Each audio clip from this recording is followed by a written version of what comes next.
Bismillahirrahmanirrahim. Innal hamdalillah nahmaduhu ta'ala wa nasta'inuhu wa nastaghfiruh wa na'udzu billahi min shururi anfusina wa sayyiati a'malina. May yahdihillahu fala mudilla lahu wa may yudlil fala hadiya lahu.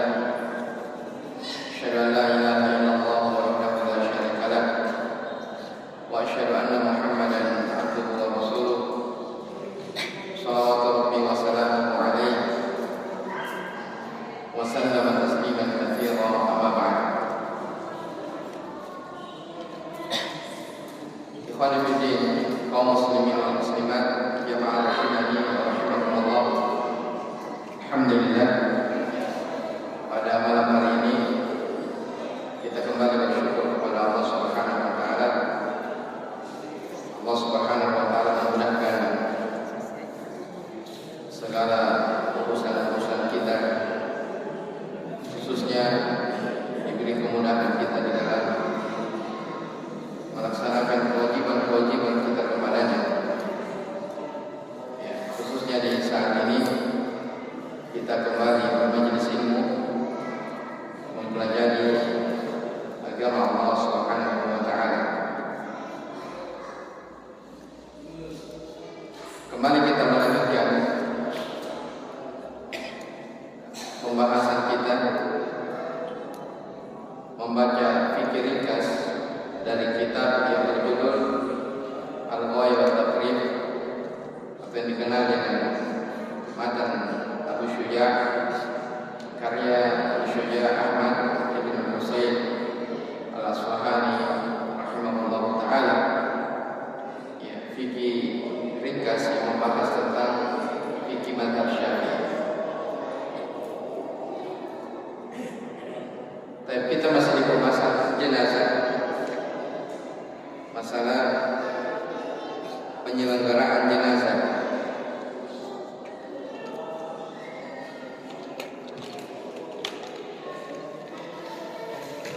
Jadi kata penulis rahimahullah ta'ala, wa yudja'u fil qabri ba'da an yu'ammar. Jadi jenazah itu dibaringkan di dalam kuburnya. Setelah kuburan itu dalam, setelah digali dalam, maka dibaringkanlah. Ya, qamatan wa basṭan. Ya, ini sudah kita jelaskan bahwa galian atau kedalaman dari kuburan itu setinggi orang yang berdiri, kemudian ditambah satu hamparan tangan ke atas. Ya, jadi mungkin tidak sampai 2 meter, 1 meter lebih. Dan ini tidak ada dalil khusus yang menerangkan bahwa harus seperti itu. Tapi kata para ulama, ukuran kedalaman kuburan itu disesuaikan maslahat. Jadi selama ya, jenazah itu sudah aman dari binatang buas atau tidak bau, maka seperti itu kedalaman kuburannya. Ya, dan ini kadang di setiap daerah itu berbeda-beda. Setiap daerah berbeda-beda. Kalau misalnya daerah di pesisir, ini kuburan tidak bisa terlalu dalam. Kapan dalam, tanah itu akan losong. Jadi lihat kondisinya. Kemudian kata penulis, wa yusattu al-qabr, dan kuburan itu sunnahnya diratakan. Ya, sunnahnya diratakan. Sebagaimana disebutkan dalam hadis Fudhalah bin Ubaid, ya, beliau mengatakan sami'tu Rasulullah sallallahu alaihi wa ala alihi wasallam ya'muru bi taswiyatiha. Aku mendengar Rasulullah sallallahu alaihi wasallam memerintahkan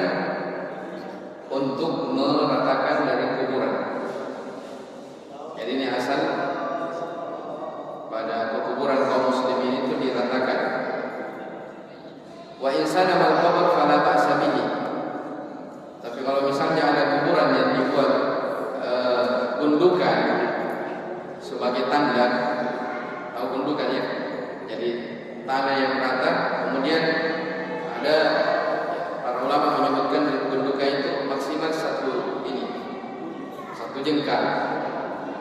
Tidak boleh lebih daripada itu. Kalau dibuat mendukan sebagai tanda bahwa itu adalah kuburan, maka fala ba'sa bihi. Nah, ini juga tidak mengapa karena ada riwayat yang disebutkan oleh penulis di sini bahwa ada sahabat yang annahu ra'a qabran Nabi sallallahu alaihi wasallam musannaman, bahwa sahabat ini pernah melihat kuburan Nabi sallallahu alaihi wasallam itu bentuknya musannam, ada gundukan kemudian tinggi sedikit di atas permukaan bumi sejengkal. Jelas ya? Tapi asalnya diratakan.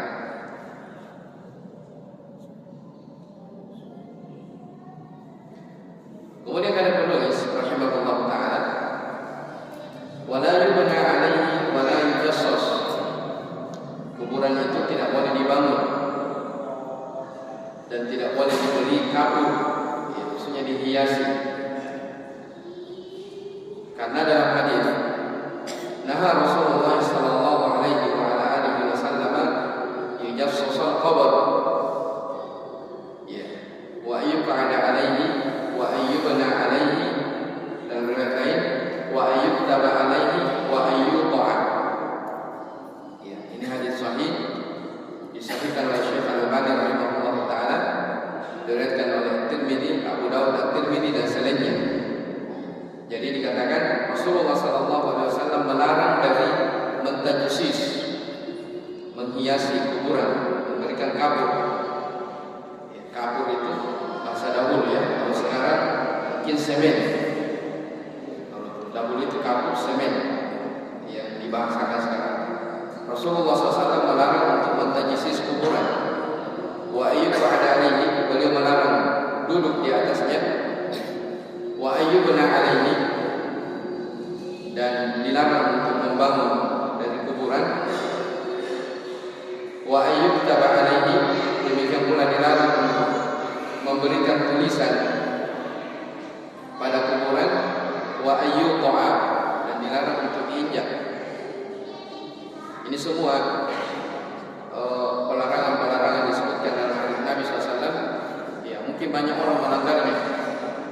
Ya, padahal ini dari Nabi kita Sallallahu Alaihi Wasallam terkait tentang masalah kuburan. Jadi jamaah sekalian, seperti ini. Para ulama menyebutkan, ini banyak biasa ditanyakan, kenapa kita dilarang untuk membuat mewah dari kuburan itu? Ya, di tembok lah, diberi kamar, kasih tegel, apa yang semisal dengannya. Para ulama menjelaskan bahwa asal pada kuburan itu disederhanakan.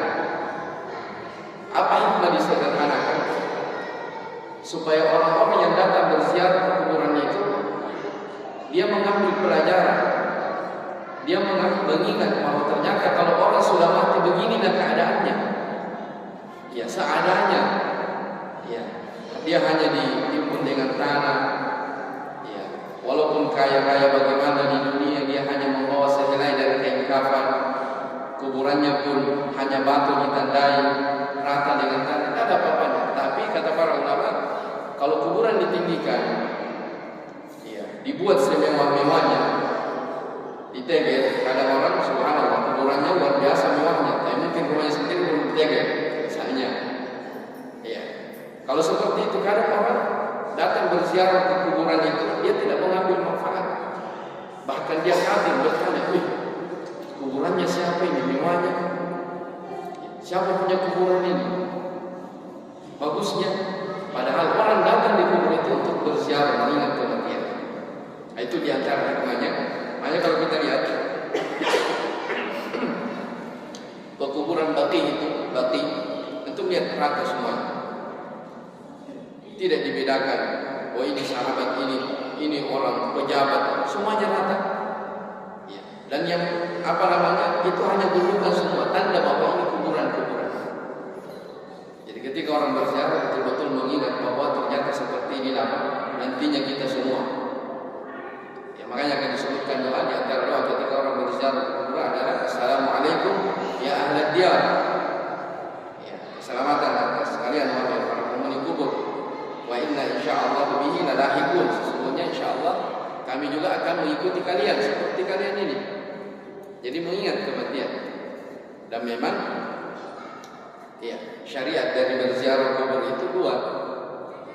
Ya, kuntu nahaitukum an ziyaratil kubur fazuruha fa innaha tudzakirukum al-akhirah. Kata Nabi sallallahu alaihi wasallam, dahulu saya telah melarang kalian berziarah ke kubur, sekarang berziarah. Karena berziarah itu mengingatkan kalian tentang kematian, tentang negeri akhirat. Seperti itu. Jadi ini hadis jelas dari Nabi SAW. Ada 4 larangan disebutkan di sini: mentajsis, memberikan kafur atau yang semisal dengannya semen, duduk di atasnya, wa ayyubna alaihi, membangun, memberikan tulisan dan menginjak.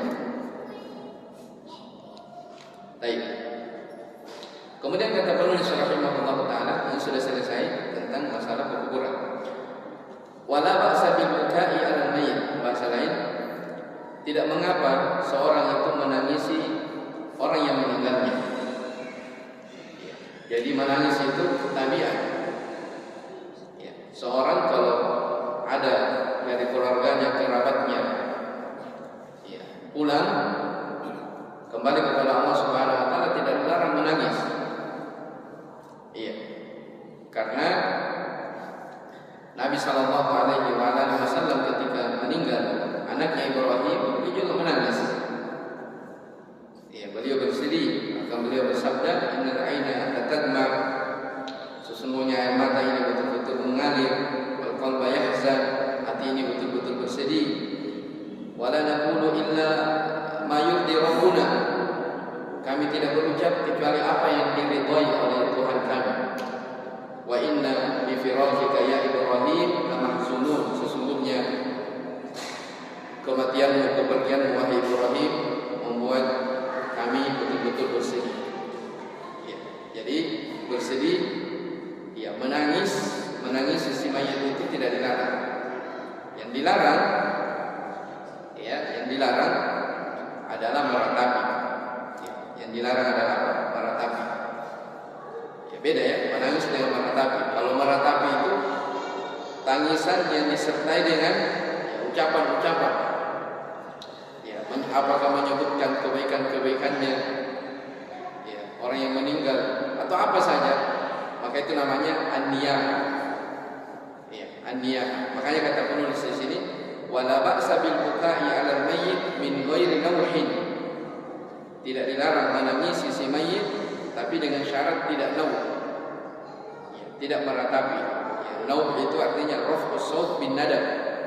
Dia angkat suara dengan menyebut kebaikan-kebaikan si mayit. Itu an-nada, an-niyah. Dan ini ada ancaman besar, ancaman yang dahsyat dari Nabi sallallahu alaihi wasallam tentang orang yang meratapi mayitnya. Kata Nabi sallallahu alaihi wasallam, an-naihatu idza lam tatub qabla mautiha tuqamu yaumal qiyamati wa 'alaiha sirbalun min qatiranin wa dir'un min jarabin. Perempuan, sini katakan an-naihatu, perempuan yang meratapi. Kalau laki-laki meratapi tidak mendapat ancaman, tidak. Maksudnya dibahasakan di sini perempuan yang meratapi, karena banyak-banyak yang meratapi si mayit itu adalah perempuan. Jadi kata Nabi SAW, an-naihah, perempuan yang meratapi mayitnya, apabila dia tidak meninggal, apabila dia tidak bertobat sebelum meninggalnya, tuqamu yaumal qiyamati wa 'alaiha sirmalun min qatiran, maka akan dibangkitkan pada hari kiamat dalam keadaan dipakaikan baju dari timah yang mendidih. Wa dir'un min jarabin, dan dia akan dipakaikan baju dari kain yang gatal, dari kain yang gatal. Ini menunjukkan apa? Meratapi mayit itu adalah dosa besar.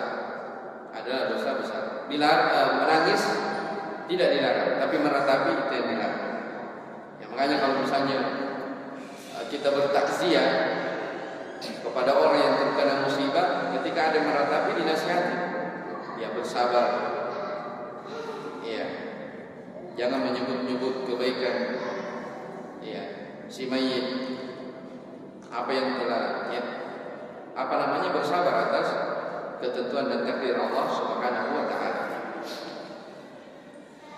Demikian pula yang dilarang, wala syakki thawbin. Demikian pula tidak boleh menyobek-nyobek pakaian. Ini biasanya kalau orang terlalu dalam sedihnya, ya, sedih yang mendalam, kadang ada orang ya, mendapat musibah menimpa dari kerabatnya, ada yang memukullah, menampar-nampar pipinya, ya, sobek-sobek pakaiannya. Ini juga dilarang. Kata Nabi sallallahu alaihi wasallam, "Laisa minna man daraba al-hududa aw syaqqa al-juyuba aw da'a bid'awal jahiliyah." Bukan dari kami orang yang menampar pipinya, ya, menyobek-nyobek dari bajunya, atau dia menyeru dengan seruan-seruan jahiliyah. Jelas ya? Kemudian kata penulis, jadi saya ulangi, pembahasan yang ketiga, tidak dilarang seseorang itu menangisi si mayit. Yang dilarang adalah meratapi an-naihah atau menyobek-nyobek baju atau menampar pipi.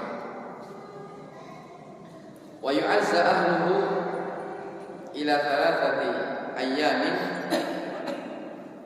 min dafnihi. Saya jelaskan ya. Dan mentakziah, ya, ahli mayit, keluarga si mayit itu, dia boleh bertakziah selama 3 hari setelah wafatnya si mayit, maksudnya setelah dikuburkan. Ya, karena Nabi sallallahu alaihi wasallam disunnahkan ya, bertakziah kepada kerabat si mayit selama 3 hari, karena Nabi sallallahu alaihi wasallam bersabda, "Ma min mu'minin yu'azzi akhahu bi musibatin illa kasahu Allah subhanahu min hulalil karamati yaumal qiyamah." Ini hadis sahih dalam riwayat Muslim dari sahabat Abu Malik Al-Asy'ari radhiyallahu taala. Kata Nabi SAW, ya, tidaklah seorang mukmin dia bertakziah kepada saudaranya yang sedang tertimpa musibah kecuali Allah akan memakaikan dia pada hari kiamat pakaian dari pakaian-pakaian kemuliaan, kehormatan. Ini dalam mazhab Syafi'i, perhatikan. Ya, jadi disunnahkan bertakziah selama 3 hari kalau ada saudara yang tertimpa musibah kematian. Ya. Dalilnya jelas dalam riwayat Muslim. Namun yang perlu dijelaskan, apa makna takziah? Ya.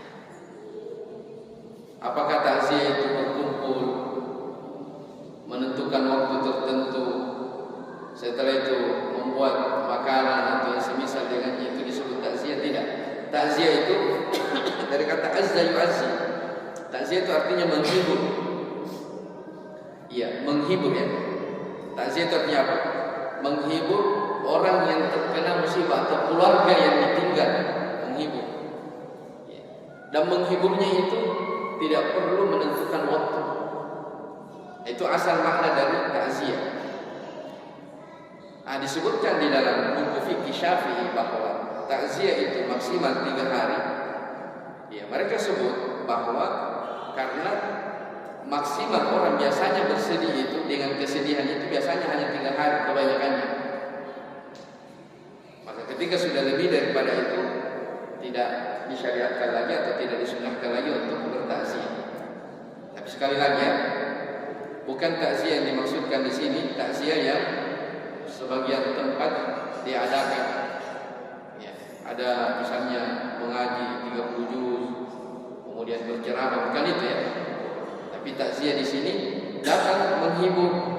Ya, bahkan kita sebentar insyaallah akan sebutkan ya apa doa yang dibaca ketika seorang datang bertakziah. Ya. Bahkan ada hadis dari Jarir bin Abdullah Al-Bajali radhiyallahu taala. Ya, disebutkan dalam riwayat Ibnu Majah dan disahihkan oleh Syekh Al-Albani rahimahullah taala. Kata Nabi sallallahu alaihi wasallam atau kata Jarir bin Abdullah Al-Bajali radhiyallahu anhu, "Kunna nara al-ijtima'a ila ahli al-mayyit wa sun'at at-ta'am minan niyahah." Ini sahabat ya. Kami menganggap bahwa berkumpul-kumpul ya, di hadapan keluarga mayit dan membuat makanan, kumpul-kumpul sengaja buat kumpul kemudian buat makanan, ini termasuk dari an-niyah, maratabi yang dilarang tadi sebagaimana kita baca dalam hadis. Jadi mungkin wallahu alam kalau kita lihat dari mazhab, sebentar saya baca dari buku lain dari fikih Syafi'i. Jadi buku yang membahas tentang fikih Syafi'i memang ada penyebutan tentang takziah 3 hari, ada. Tapi makna dari takziah itu bukan berkumpul, bukan. Tapi seorang sekedar datang memberikan hiburan, memberikan hiburan kepada keluarga yang ditinggal, ya, bersabar ya atas musibah yang menimpa, semoga Allah membalasmu dengan pahala yang lebih besar, mengganti kamu yang lebih baik, dan seterusnya. Itu makna takziah. Nah itu yang disebutkan memang ada dalilnya dalam riwayat Muslim. Baik.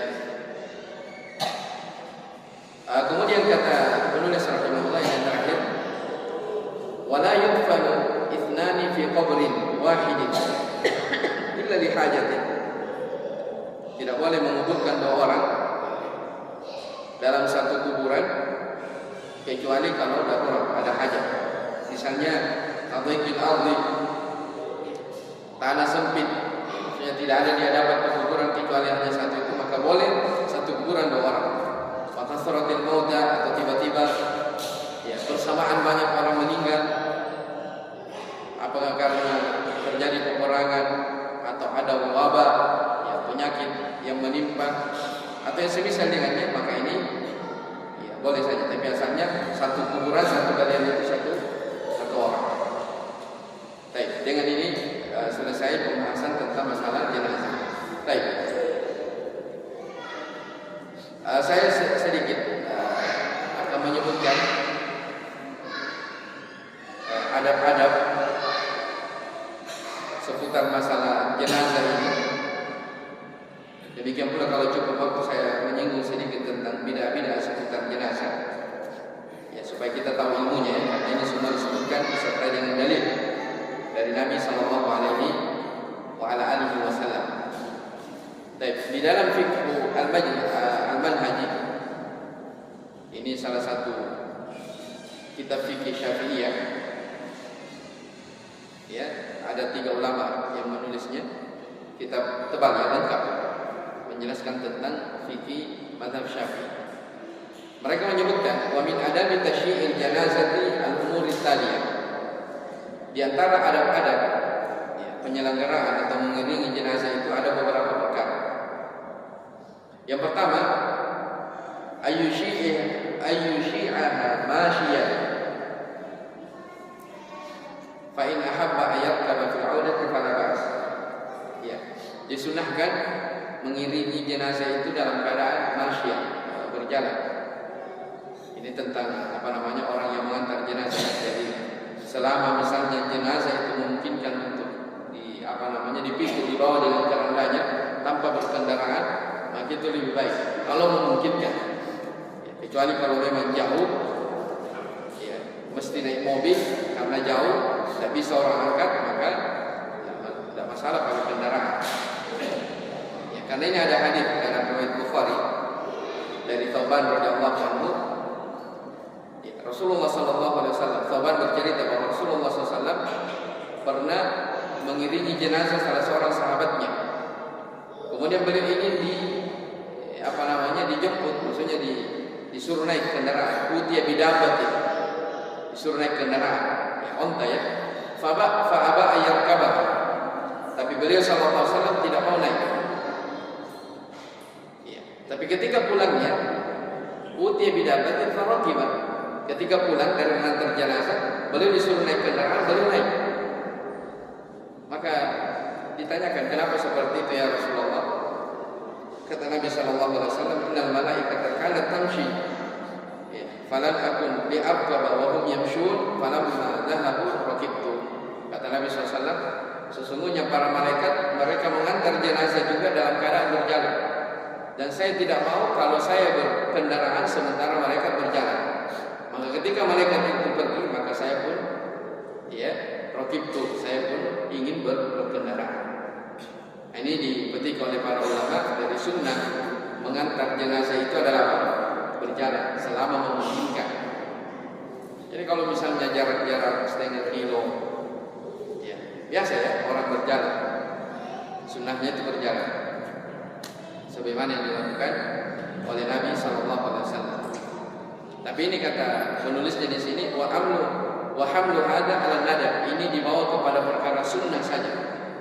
Sunnah berjalan ketika mengiringi jenazah, karena lima sabata anhu sallallahu alaihi wasallam anna raqiba fi ba'di ahyanihi, karena di sebagian keadaan kadang Nabi mengantar jenazah dan beliau berkendaraan. Tapi sunnahnya dia berjalan. Baik. Kemudian adab yang kedua, ini yang pertama. Jadi bagi pengantar jenazah itu disunahkan dia berjalan.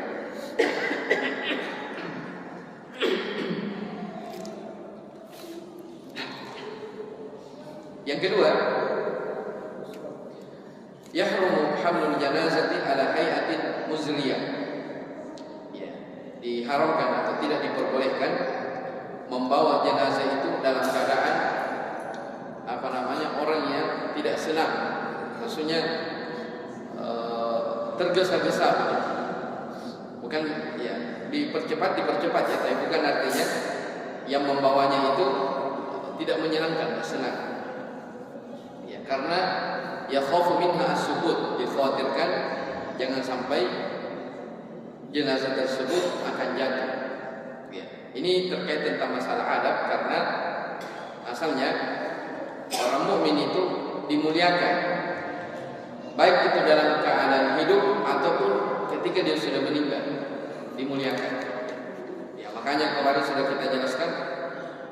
Ya, bagi orang yang diberi amanah menyelenggarakan jenazah, silahkan pilihkan pakaian yang terbaik. Kalau kain kafan, silahkan pakai kain kafan yang terbaik. Nah, jangan bilang karena sudah meninggal yang biasa saja. Ya, tidak pakai farhu atau semisalnya, dipakaikan yang terbaik. Karena asalnya seorang mukmin itu dihormati dalam keadaan hidup ataupun sudah pada saat meninggal. Wa yusannu an tuhmala fi tabut, dan disunahkan dibawa di atas tabut. Apa namanya? Alat keranda. Baik. La siyama idza kanat imra'atan, apalagi kalau perempuan. Ya. Disunahkan pakai keranda, diangkat, apalagi kalau perempuan, karena asalnya perempuan itu dijaga auratnya. Dijaga, jangan sampai kelihatan. Dan kemudian yang ketiga dari sunnah juga, yukrahu al-balad asna'a tashmi'il janazah. Tidak diperbolehkan ya, banyak berbicara pada saat mengantar jenazah. Bal yusannu an la yurfa' sautahu bi qira'atin wala bi dzikrin wala ghairihi. Bahkan yang disunnahkan itu dia tidak berbicara sama sekali, dia tidak mengangkat suaranya dengan membaca, dengan berzikir ataupun selainnya. Jadi ya adab-adab ya, mengiringi jenazah, mengantar jenazah itu tidak ada zikir yang dibaca oleh Nabi Sallallahu Alaihi Wasallam. Bahkan disunahkan seseorang itu apa? Dia diam. Bahkan Imam Nawawi rahimahullah taala di penjelasan beliau menganggap bahwa membaca bacaan zikir atau membaca Al-Quran pada saat mengiringi jenazah itu bahagian dari bid'ah. Tidak ada tuntunannya. Kenapa? Nabi dan para sahabat tidak dinukil ada bacaan-bacaan. Mereka hanya diam pada saat mereka mengantar jenazah. Apa hikmahnya?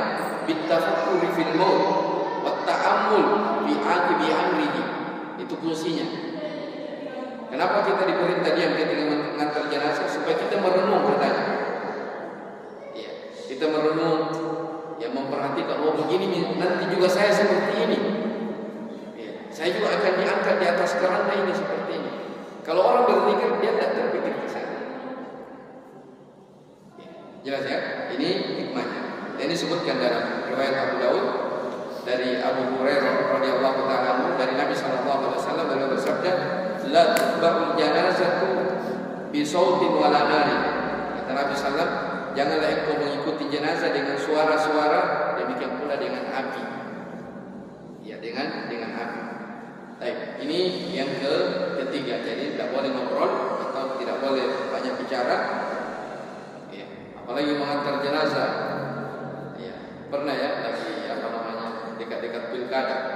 Subhanallah, orang lagi menguburkan orang. Si mayit ini jenazah, orang di luar lagi bicara, ya, nanti yang menang ini. Subhanallah. Harusnya orang mengingat kematian. Ya, bukan membicarakan sesuatu yang mungkin kurang manfaatnya. Baik, yang keempat,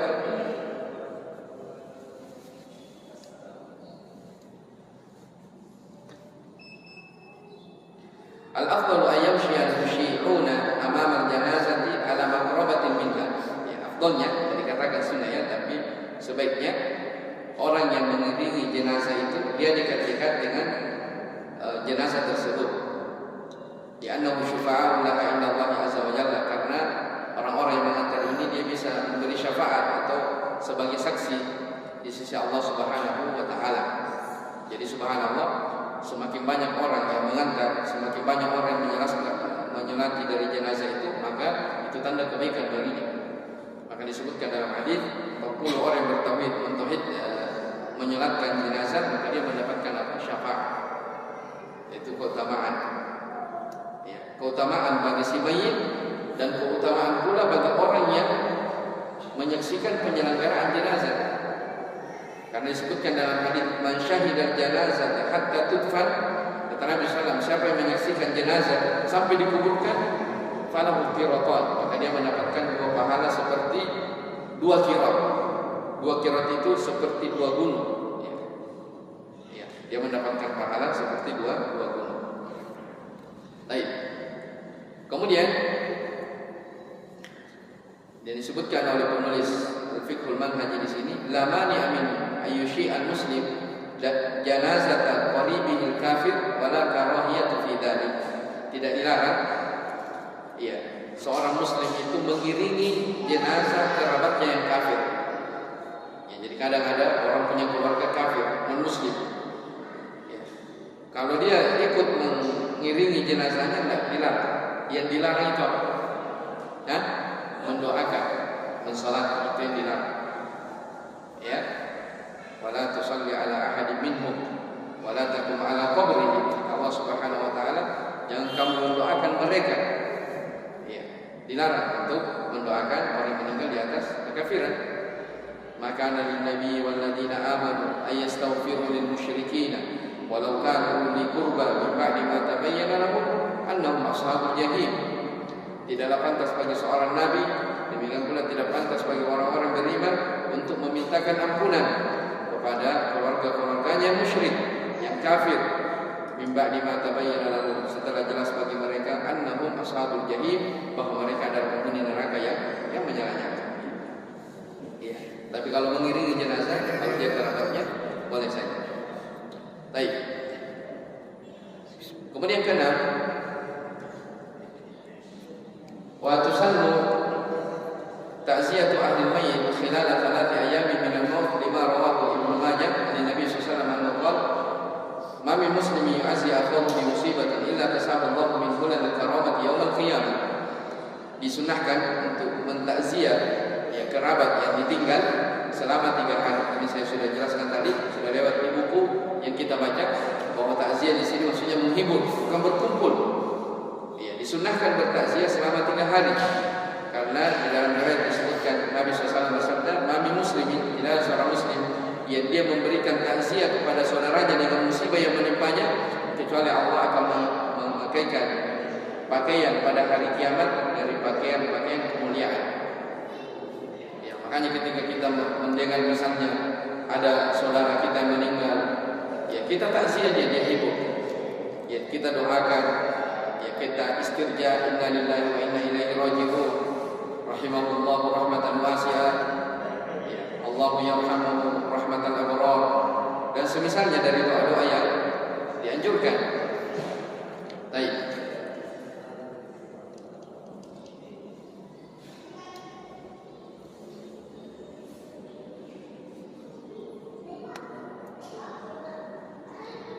Kemudian kata di sini, kata penulis di sini, "Matuqra'u ba'da thalathati ayamin illa lil musafir, li anna al-huzna yantahi biha ghaliban fala yustahsanu tajdiduhu."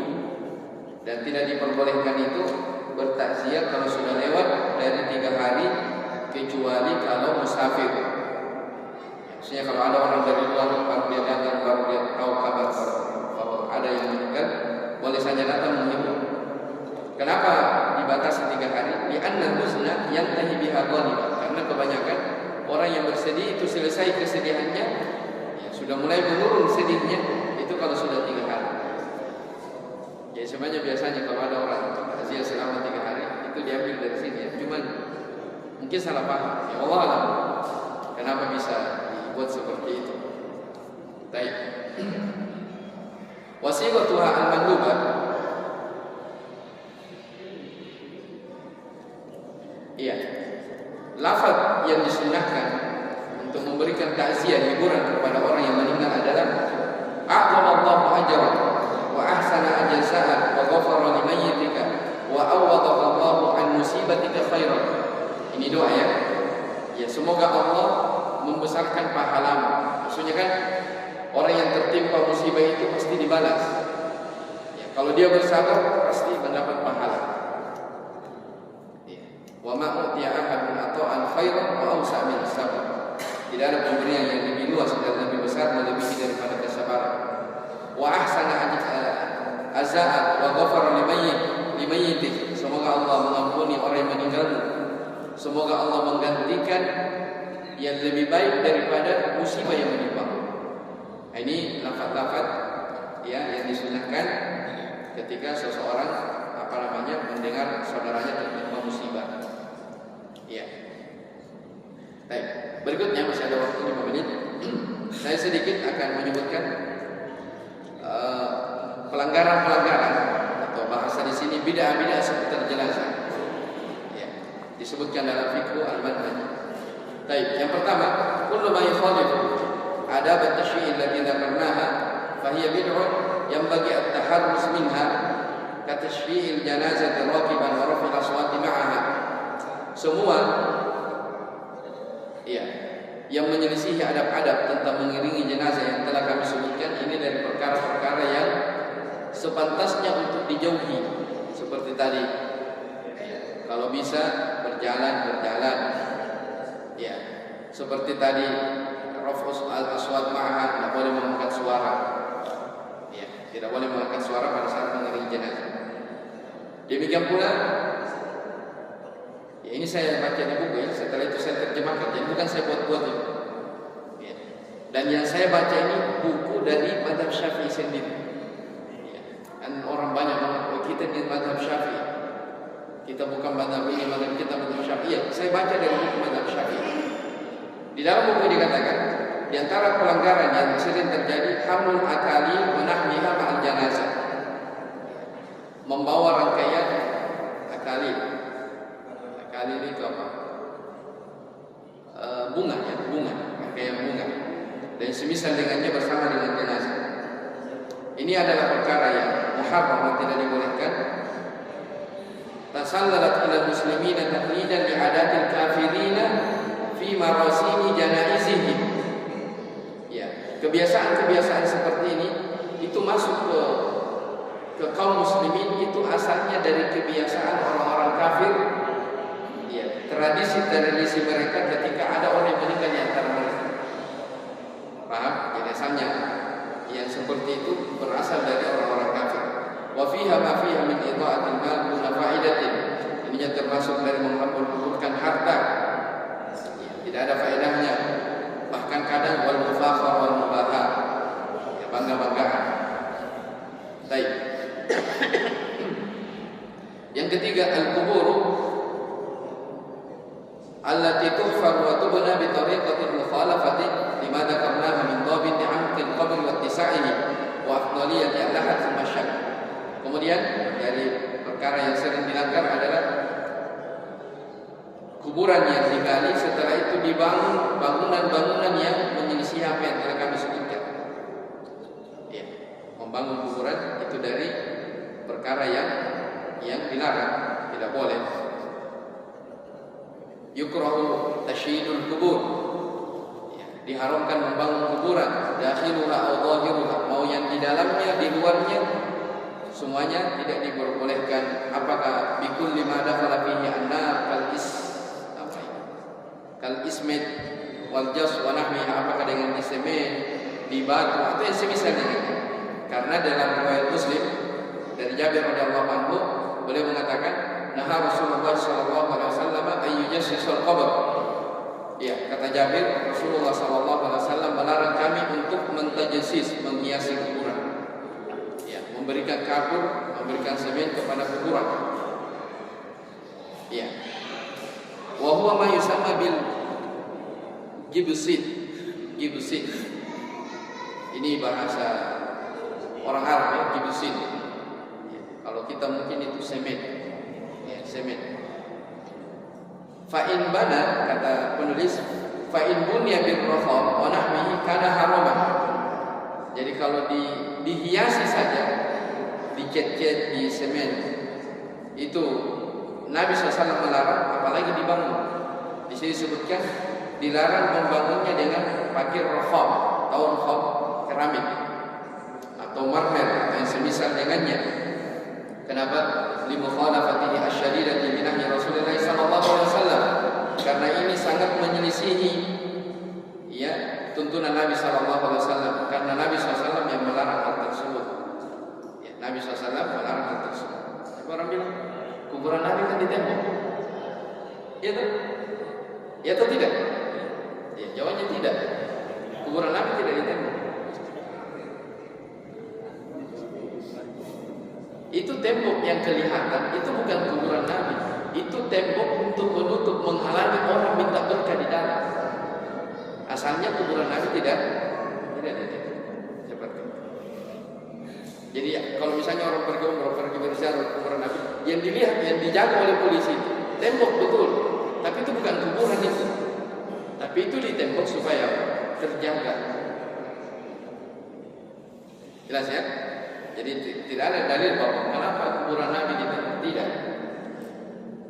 Seandainya tidak ada dalil bahwa di mana Nabi meninggal di situ dikubur, maka mungkin saja Nabi dikubur di Baqi juga. Tapi karena memang ada dalil khusus bahwa di mana seorang Nabi meninggal maka di situ dikubur, maka Nabi SAW dikubur di mana? Di rumahnya Aisyah. Ya, bukan rumah namanya, hujur, kamar Aisyah radhiyallahu taala. Ya. Maka Nabi SAW dikubur di situ. Jadi jangan bilang tapi kuburan Nabi kan ditembak, tidak. Kuburan Nabi SAW tidak ditembak. Baik. Berikutnya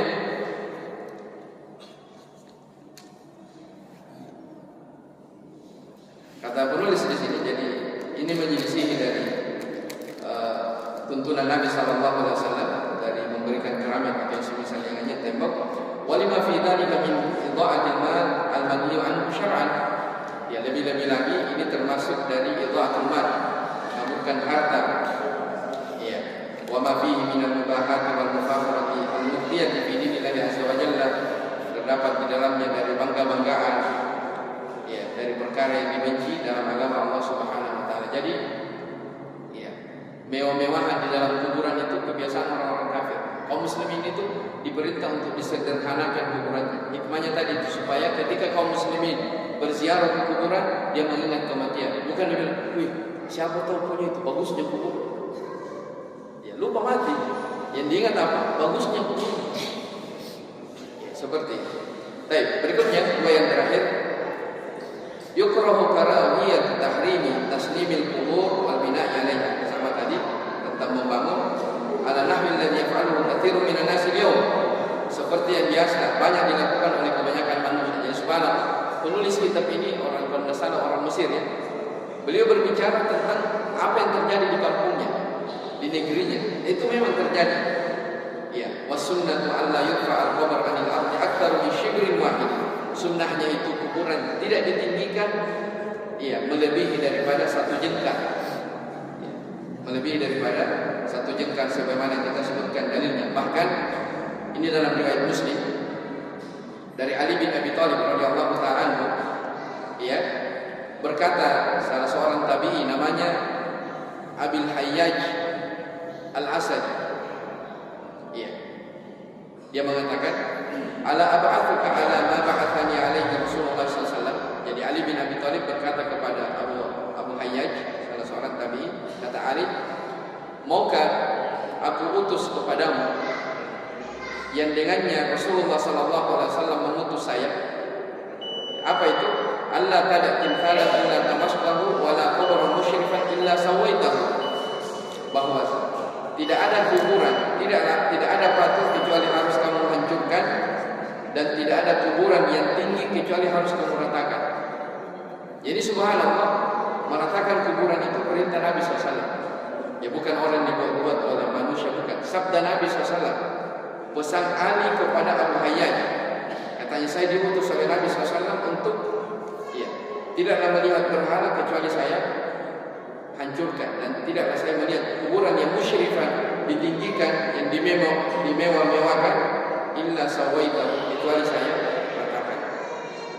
Ya, maka ini sunnah-sunnah disebutkan dalam mazhab Syafi'i. Ya, semoga kita memahaminya. Baik, wallahu a'lam. Dengan ini selesai pembahasan seputar masalah janaiz. Dengan ini pula selesai kitab sholat. Insyaallah pertemuan setelahnya kita sudah masuk di bab yang kedua tentang masalah zakat. Wallahu a'lam. Subhanallah.